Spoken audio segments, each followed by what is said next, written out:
If selfies are your thing, well, this just might be the phone for you. Hey, it's Joshua Vergara from Android Authority. What's going on, everybody? And it's time to unbox and give my first impressions on the 13 megapixel rear and front facing cameras of the HTC Desire Eye.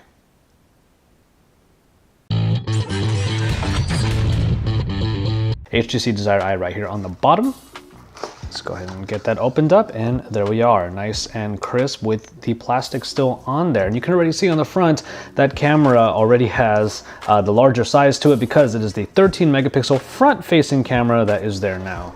Get this out of the way, and of course it has those AT&T colors right there, basically the orange with the white.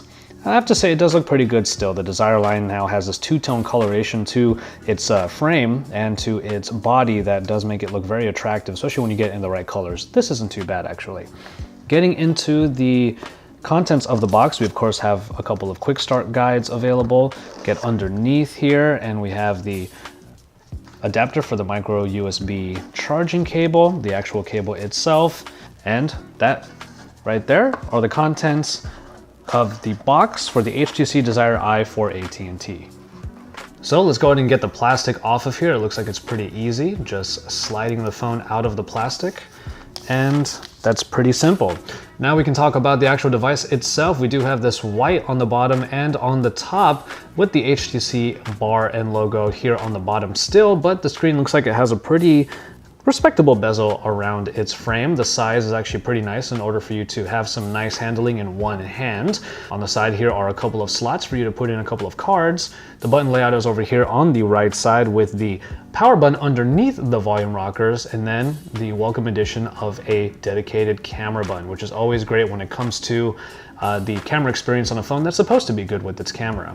And the large hole up front at the top means that the 13 megapixel optics up front are hard to miss. We do have the boom sound speakers, but they are relegated to these very small slits on the bottom and on the top, which I'll give you a closer look at in these shots right here. But here we go. We're just gonna go ahead and power on the phone right now. Going through HTC Sense, it looks like it has the nice simplistic look that HTC has put on there with all the functionality that you need. Let's open up a couple of apps and just take a look at the grid right here.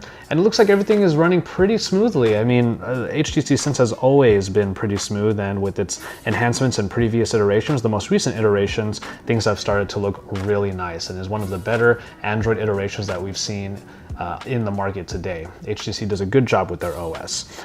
All right, and let's get right into the camera. Now, we have the rear-facing camera, 13 megapixels that are available. And like I said, I'm gonna show you some examples of the camera quality here in this initial unboxing and first impressions, of course.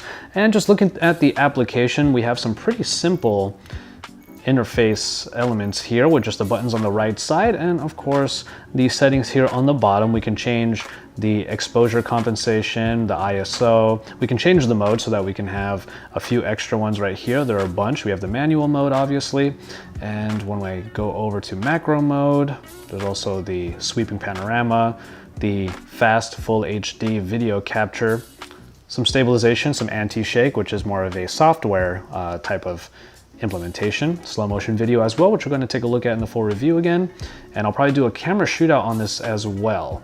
So we'll just go back to auto and let's take a look at some of the modes. So here are the modes that are available on the Desire Eye. Camera, of course, selfie. Split capture, which will allow you to use both of the cameras in tandem. Photo booth, which is going to be a nice thing to use. And after that, pan 360. But let's just jump into the selfie and take our first self-portrait with this particular camera. There you go. 13 megapixels will allow for quite a bit of detail to be found inside of these photos, but let's also take a few outside and you'll see them as we close out this video. So keep it tuned to Android Authority for all of the best coverage, including my future review of the HTC Desire Eye. Yes, the selfie game will be upgraded because of this particular phone and its 13 megapixel front-facing shooter.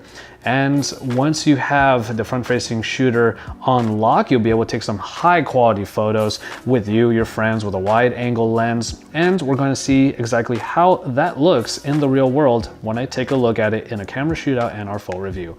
Keep it tuned here and drop us some likes on our videos and subscribe to our channel if you haven't already. And remember that AndroidAuthority.com is your source for all things Android.